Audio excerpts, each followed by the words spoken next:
तो आज हम बात करेंगे एक और इम्पोर्टेंट लेक्चर की, जिसमें बायो-सेवर्ट के नियम का अनुप्रयोग करेंगे। और बायो-सेवर्ट के नियम का अनुप्रयोग क्या होता है हम लोग जानेंगे। बायो-सेवर्ट के नियम का दूसरा अनुप्रयोग है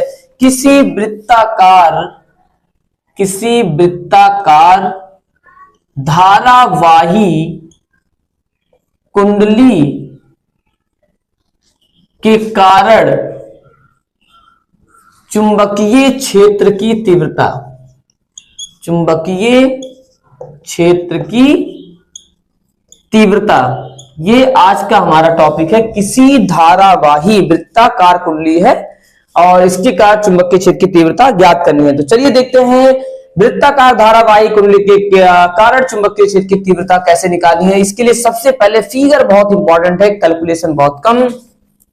जैसे मान लेते हैं कि यहां पर एक ए त्रिज्या का वृत्ताकार धारावाही कुंडली है, जिसमें आई एम्पियर की धारा प्रवाहित हो रही है, जिसमें आई एम्पियर की धारा प्रवाहित हो रही है। और इससे यक्ष दूरी पर कोई बिंदु P है जिस पर हमें चुंबकीय क्षेत्र की तीव्रता ज्ञात करनी है। तो सबसे पहले हम लोग जानते हैं कि अगर मैं बायो-सेवर्ट के नियम का अनुप्रयोग करूंगा तो बायो-सेवर्ट के नियम में क्या होता है, अल्पांश dl के कारण चुंबकीय क्षेत्र dV/μ0/4π I dl/sin θ/r² होता है। और यहां पर चूंकि ये एक पूरा वृत्ताकार लूप है, तो पूरा वृत्ताकार लूप के कारण जो है हम यहां पर चुंबकीय क्षेत्र की तीव्रता नहीं ज्ञात कर पाएंगे। इसके लिए हमें क्या करना होगा, मान लेते हैं कि ये वृत्ताकार धारावाही लूप कई अल्पांशों से मिलकर बना है, कई small element dl dl dl dl dl dl dl dl से मिलकर के बना हुआ है। उसके बाद किन्हीं दो dl के कारण यहां पर चुंबकीय क्षेत्र की तीव्रता को ज्ञात करके उसका समाकलन कर देंगे और हमें पूरे वृत्ताकार धारावाही लूप के कारण चुंबकीय क्षेत्र की तीव्रता का पता चल जाएगा। तो चलिए पहले सीखते हैं कि क्या क्या हमें करना है जब हम एक वृत्ताकार धारावाही कुंडली के कारण चुंबकीय क्षेत्र की तीव्रता ज्ञात करना चाहेंगे। सबसे पहले हम मानेंगे कि माना एक ए त्रिज्या का वृत्ताकार धारावाही कुंडली है। अब देखिए दोस्तों, ये बाबू मैं ऐसे बनाया हूं, जो ये ऐसे बनाया हूं, ऐसा नहीं कि मैं ऐसे थोड़ा सा सर्कुलर नहीं बना सकता था, लंबाई में बना दिया हूं, दीर्घवृत्त टाइप का बना दिया हूं। कारण क्या है कि इस कुंडली को आप ऐसे रखा हुआ मानिए कि ये ऐसे नहीं समतल पर, ये ऐसे है। इस तरह से ये कुंडली रखी हुई है, इस तरह से ये कुंडली रखी हुई है। और तब हम लोग बात कर रहे हैं कि कुंडली जब ऐसे है, ऐसे मान लेते हैं, देखिए कुंडली ऐसे है और इसके केंद्र से यहां पर चुंबकीय क्षेत्र हम ज्ञात कर रहे हैं। कुंडली ऐसे है, इसके केंद्र पर यहां से चुंबकीय क्षेत्र, और इसमें ऐसे या फिर ऐसे धारा क्या हो रही है, प्रवाहित हो रही है। अब इसके कारण चुंबकीय क्षेत्र की तीव्रता ज्ञात करने के लिए हम लोग मान लेते हैं कि ये कई अल्पांशों से मिलकर के बना हुआ है। तब अल्पांश dl, अगर मान ले कि अल्पांश dl बिंदु P से यक्ष दूरी पर है, तब बायो-सेवर्ट के नियमानुसार अल्पांश dl के कारण बिंदु P पर चुंबकीय क्षेत्र की तीव्रता हमें निकालनी। और कुछ चीजों को सीखना, जैसे यहां मान लेते हैं कि एंगल थीटा है और ये थीटा की वैल्यू होगी 90 डिग्री, क्योंकि ये वृत्त पर एक स्पर्श रेखा है और वृत्त पर खींची गई स्पर्श रेखा त्रिज्या के साथ 90 डिग्री का कोण बनाती है। ये वृत्त पर एक प्रकार की क्या है, बाह्य बिंदु से खींची गई स्पर्श रेखा है, और बाह्य बिंदु से खींची गई स्पर्श रेखाएं त्रिज्या पर हमेशा, त्रिज्या के साथ हमेशा 90 डिग्री का कोण बनाती हैं। इसलिए यहां पर हम लोग थीटा इक्वल टू क्या लेके चलेंगे, 90 लेके चलेंगे। क्लियर है? मान के चल रहा हूं क्लियर है दोस्तों। डेरिवेशन थोड़ा बड़ा है लेकिन मैं छोटा करने की कोशिश करूंगा। अब आप कहेंगे कि इसे लिखना कैसे है, तो आप लिखने के लिए मैं बोल रहा हूं ऐसे लिख सकते हैं कि माना, चलिए लिख भी दे रहा हूं, माना जो है एक ए त्रिज्या का वृत्ताकार धारावाही लूप है। माना ए त्रिज्या का एक वृत्ताकार धारावाही लूप है, ठीक है, जिसमें आई एम्पियर की धारा प्रवाहित हो रही है, जिसमें आई एम्पियर की धारा प्रवाहित हो रही है, जिसमें आई एम्पियर की धारा प्रवाहित हो रही है। और इससे इसके केंद्र से इसके केंद्र से इसके केंद्र से इसके केंद्र से यहां मान लेते हैं x दूरी पर, और ये दूरी मान लेते हैं r, ठीक है, एक x एक r मान, इससे केंद्र से x दूरी पर कोई बिंदु P है, कोई बिंदु P है जिस पर हमें चुंबकीय क्षेत्र की तीव्रता ज्ञात करनी है, जिस पर हमें चुंबकीय क्षेत्र की तीव्रता ज्ञात करनी है, जिस पर हमें चुंबकीय क्षेत्र की तीव्रता ज्ञात करनी है। इसके लिए हम मान लेते हैं, इसके लिए माना कि वृत्ताकार धारावाही लूप, इसके लिए ये थोड़ा सा जल्दी जल्दी कहते हैं कि ये सब ऐसे लिखने का तरीका एक बकवास टाइप का है ना, लेकिन इंपॉर्टेंट होता है थोड़ा बहुत, जिससे नंबर बहुत लोग काट लेते हैं, कुछ ऐसे टीचर्स होते हैं। बोर्ड एग्जाम की बात है, अगर ये कंपटीशन में करना होता है डायरेक्ट सोल्यूशन, बोर्ड एग्जाम की बात है तो थोड़ा सा ऐसे लिखेंगे कि नंबर भी 1% आपका ना कटे, इसलिए थोड़ा सा इसे नोट कर लेंगे वीडियो पॉज करके, है ना। तो इसके लिए माना कि वृत्ताकार धारावाही लूप कई अल्पांशों का मतलब इस पूरे वृत्त की लंबाई का एक स्मॉल एलिमेंट dl कई अल्पांशों dl से मिलकर बना है, तब बायो सेवर्ट के नियमानुसार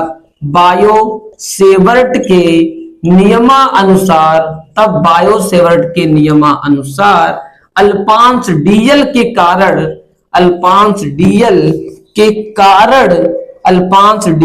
कारण बिंदु P पर चुंबकीय क्षेत्र की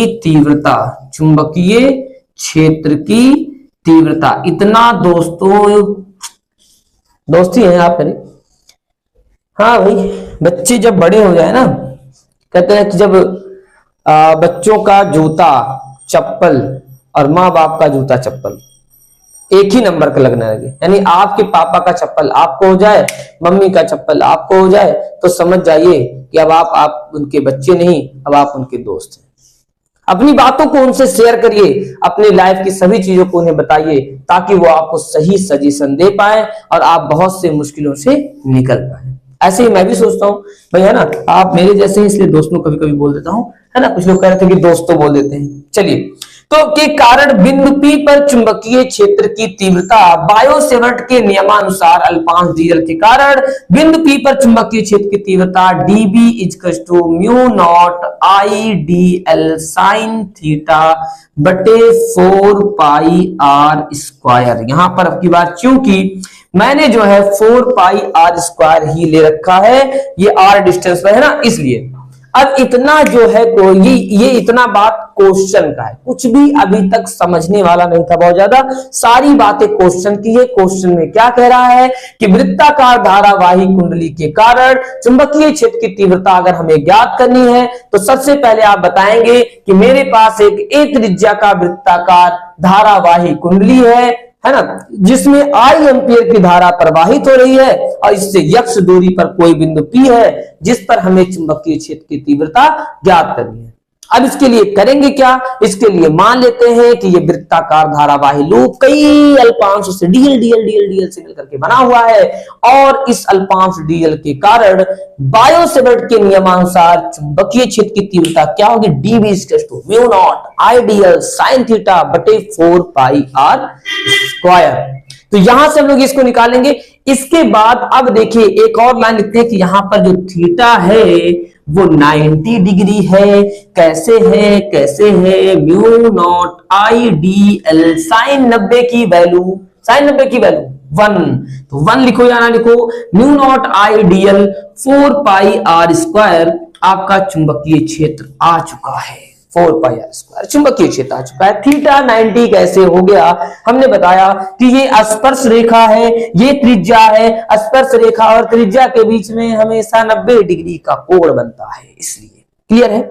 अब देखो ऐसे, देखिए इस अल्पांश dl के कारण यहां जो चुंबकीय क्षेत्र है उसकी दिशा क्या होगी, इसे आप नोट कर लीजिएगा। मैं इरेज कर रहा हूं, किसका काम है नहीं, और फिगर अच्छे से आपको ताकि समझा पाऊं। यहां पर थोड़ा सा गंदा सा बात हो गया, इसका काम इसको रहने देते हैं, इसका काम है इसे रहने देते हैं, बाकी सब मैं इरेज कर रहा हूं, आप नोट कर लीजिएगा। चलिए, तो ये देखिए हम लोग अंगूठा रखेंगे धारा की दिशा में, ऐसे है ये लूप, ऐसे चल रहा है, ऐसे ऐसे अंगूठा रखेंगे धारा की दिशा में, उंगलियां वहां फैलाएंगे जहां चुंबकीय क्षेत्र ज्ञात करना है। इन उंगलियों को हथेली के लंबवत चलाएंगे तो चुंबकीय क्षेत्र डीबी कुछ इस तरह से आ जाएगा, यहां से 90 डिग्री पर, यहां से 90 डिग्री पर चुंबकीय क्षेत्र डीबी आपका कुछ ऐसे। सेम एज अगर मैं यहां एक अल्पांश डीएल ले लूं, जो चीज इसकी वजह से होगा सेम टू सेम इसकी वजह से भी होगा, लेकिन इसका जो चुंबकीय क्षेत्र की दिशा है बाबू, इसकी जो चुंबकीय क्षेत्र की दिशा है वो आपका कहां आएगा, यहां पर आ जाएगा, डी बी। ऐसे और भी अल्पांशों के कारण डीबी डीबी ऐसे ही आएंगे। यहां कैसा है देखो, धारा ऐसे प्रवाहित हो रहा है, अब अंगूठा हम लोग रखेंगे धारा की दिशा में, उंगलियां वहां फैलाएंगे जहां चुंबकीय, क्योंकि धारा ऐसे जाकर के नीचे आएगा ना, तो अंगूठा धारा की दिशा में, उंगलियां वहां फैलाएंगे जहां चुंबकीय क्षेत्र ज्ञात करना है। इन उंगलियों को हथेली के लंबवत चलाएंगे, ऐसे जाएगा 90 डिग्री पे। अब देखिए, अब ऐसे कंडीशन में अगर हम बिंदु P पर परिणामी तीव्रता ज्ञात करना चाहेंगे तो इसे दो घटकों में क्या करना पड़ेगा, वियोजित करना पड़ेगा। जिसका अगर मान ले यहां पर एक एंगल बन रहा है अल्फा, तो यहां पे देखिए ये ऐसे हम लोग लेके चलेंगे, ये यहां पर एक परपेंडिकुलर ड्रॉ कर दिए। अब ये पूरा यहां से यहां तक का है 90, ये पूरा 90 है, और ये बीच में आएगा 90 माइनस अल्फा, फिर यहां से लेकर के यहां तक का भी 90 है। अब 90 में से 90 माइनस अल्फा घटाएंगे तो यहां भी क्या आ जाएगा, अल्फा आ जाएगा। अब ये चूंकि कोण बना रहा है तो ये हो जाएगा कॉस वाला, डीबी कॉस अल्फा। ये कोण नहीं बना रहा है तो ये हो जाएगा डीबी साइन अल्फा। सेम ऐसे यहां पर भी ये जो कोण बनाएगा वो डीबी कॉस अल्फा, जो घटक कोण नहीं बनाएगा वो डीबी साइन अल्फा। ये दोनों एक दूसरे के विपरीत दिशा में है, एक दूसरे को निरस्त कर देंगे, जबकि डीबी साइन अल्फा एक ही दिशा में होने के कारण एक दूसरे से क्या होंगे, जुड़ जाएंगे।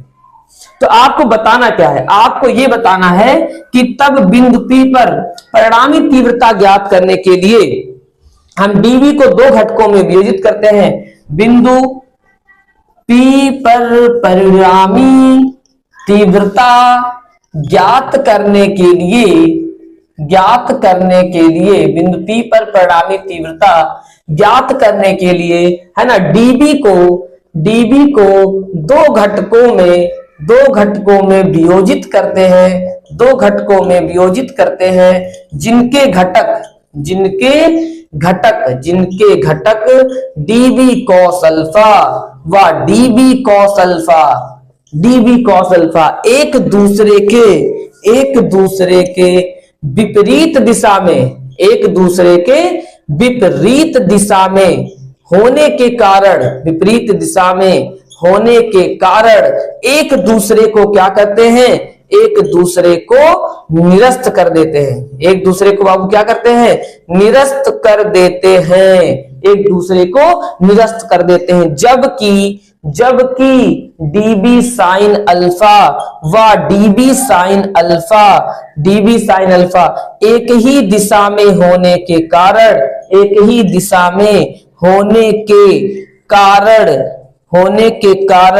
एक दूसरे से जुड़ जाते हैं। तब हम लोग क्या करेंगे, डीबी साइन अल्फा को जोड़ेंगे।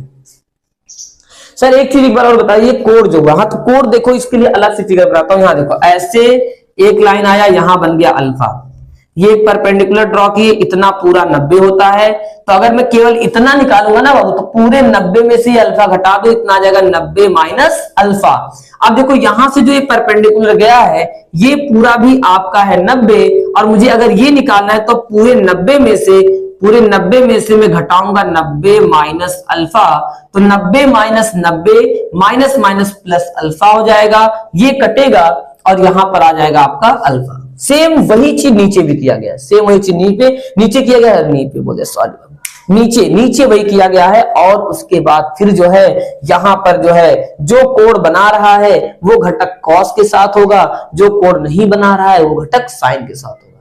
क्योंकि दोनों के db cos अल्फा एक दूसरे के विपरीत दिशा में है तो कट जाएंगे, db sin अल्फा एक ही दिशा में है तो जुड़ जाएंगे। जैसा कि हमने यहां लिख दिया है कि परिणामी तीव्रता ज्ञात करने के लिए db को दो घटकों में वियोजित करते हैं, जिनके घटक db cos अल्फा एक दूसरे के विपरीत दिशा में होने के कारण एक दूसरे को क्या करते हैं, निरस्त कर देते हैं, जबकि db sin अल्फा व db sin अल्फा एक ही दिशा में होने के कारण एक दूसरे से क्या होते हैं, जुड़ जाते हैं।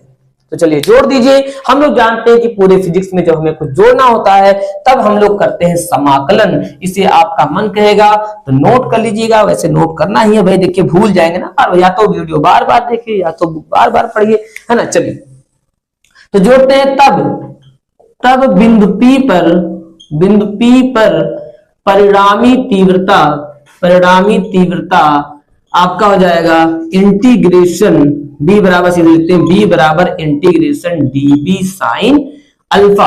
अब देखिए b बराबर इंटीग्रेशन dv की वैल्यू रख दो, म्यू नॉट आई dl बटे 4 पाई r स्क्वायर। इसलिए सब मिटा रहा था लेकिन ये नहीं मिटा रहा था क्योंकि मैं जान रहा था भाई, मैं तो बहुत बार लगा तो मुझे तो पता है, तुम लोग को समझा दे रहा हूं कि dv sin अल्फा जुड़ गया, dv की वैल्यू हमें पहले से पता है, म्यू नॉट आई dl बटे 4 पाई r स्क्वायर, यहां रखेंगे sin अल्फा। अब इसका काम खत्म, मैं इसे इरेज कर रहा हूं। एक अच्छा सा कैलकुलेशन और आपका सॉल्यूशन, अरे पोएम बन गया। एक अच्छा सा कैलकुलेशन और आपका सॉल्यूशन, एक अच्छा सा कैलकुलेशन और आपका सॉल्यूशन। अच्छा सा कैलकुलेशन क्या है, साइन अल्फा अगर हम देखेंगे इस ट्राइंगल में अगर हम लोग साइन अल्फा देखेंगे तो अल्फा आपका कोण है, कोण के सामने वाली भुजा लंब और ये होता है कर्ण, तो साइन थीटा बराबर होता है लंब बटे कर्ण, साइन थीटा बराबर लंब बटे कर्ण, तो लंब हो जाएगा a, कर्ण हो जाएगा r। वैल्यू पुट करिए b बराबर integration mu not I D L sine alpha की वैल्यू a बटे r, नीचे 4 पाई r स्क्वायर। अब देखिए इसके बाद इसका b बराबर mu not I D L A और नीचे मल्टीप्लाई r का होगा, तो यहाँ r कई बार है, 2 बार है, यहाँ r कई बार है, 1 बार है, गुणा करा दो 4 पाई r का क्यूब हो जाएगा।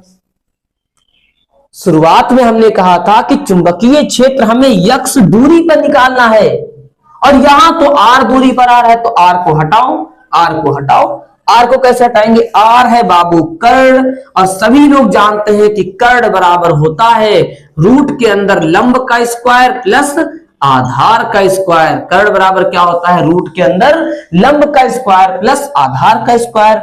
लंब है a स्क्वायर, आधार है x स्क्वायर, रूट में आपका कर्ण बराबर आ गया a square plus x square, यानी r की वैल्यू जो कि कर्ण है इस फिगर में, r जो कि कर्ण है वो आएगा रूट में a square plus x square. Value put करें, b बराबर integration mu not I D L A, नीचे 4 पाई और 4 पाई r की वैल्यू रूट में a square plus x square.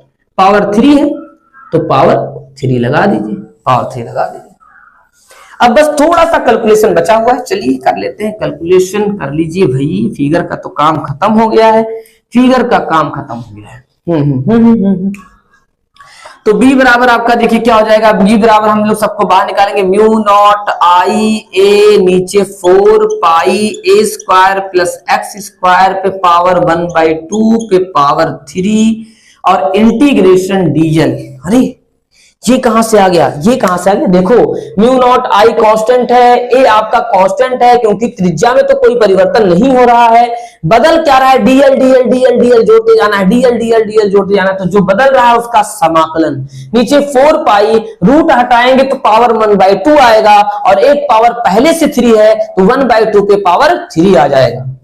चलिए एक बार और, रूट हटाएंगे तो 1/2 आएगा और 3 का पावर पहले से है तो a square plus x square पे पावर 1/2 पे पावर 3। अब देखिए b बराबर म्यू नॉट आई ए 4 पाई और ब्रैकेट में आपका a square plus x square पे पावर 3/2 म्यू नॉट आई ए और यहाँ 4 पाई और ए स्क्वायर प्लस एक्स स्क्वायर पे पावर 3/2। तो अगर मैं इसका होल इंटीग्रेशन ले लूं तो ये आएगा 2 पाई ए। क्या आएगा 2 पाई ए। बताओ कैसे, देखो ये डीएल था, DL DL DL DL DL DL DL जोड़ोगे तो पूरा वृत्त की परिधि बन जाएगा। डीएल डीएल डीएल जोड़ोगे वृत्त की परिधि बन जाएगा, और वृत्त की परिधि होती है 2 पाई इंटू त्रिज्या, 2 पाई इंटू त्रिज्या, और यहां त्रिज्या हमने माना है ए, तो हो जाएगा 2 पाई ए। पाई से पाई कैंसिल, 2 दूनी 4, 2 दूनी 4, और ए का गुणा तो हो जाएगा बी बराबर mu not I A square, नीचे 2 ब्रैकेट में ए स्क्वायर प्लस एक्स स्क्वायर पे पावर 3/2। यही आपका फॉर्मूला है।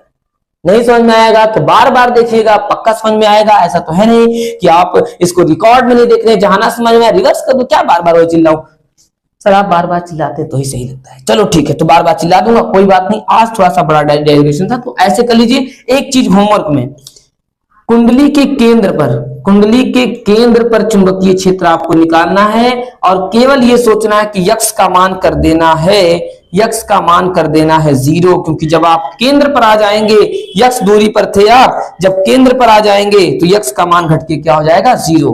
तो जब क्वेश्चन में पूछा जाए कुंडली के केंद्र पर चुंबकीय क्षेत्र की तीव्रता, तो इसी फॉर्मूले में यक्स 0 कर देना, और यहाँ पावर 2 से 2 कटेगा, ए पे 3 आएगा, और यहाँ ऊपर 2 और नीचे 3 बार ए आ जाएगा, फिर कटेगा, जो आएगा आपका म्यू नॉट आई बटे आपका 2a फॉर्मूला आ जाएगा। अगर कुंडली में फेरों की संख्या n हो, कोई भी ऐसा प्रश्न कर रहे हैं जिसमें कुंडली है, लूप है, अगर फेरों की संख्या n है, तो सूत्र में n से क्या कर सकते हैं, मल्टीप्लाई, और सूत्र आप ऐसे भी लिख सकते हैं b mu naught n i a square बटे 2 ब्रैकेट में a square plus x square पे पावर 3/2। मतलब कोई भी क्वेश्चन ऐसा है जिसमें कुंडली है तो हम n से क्या कर सकते हैं, मल्टीप्लाई। Thank you.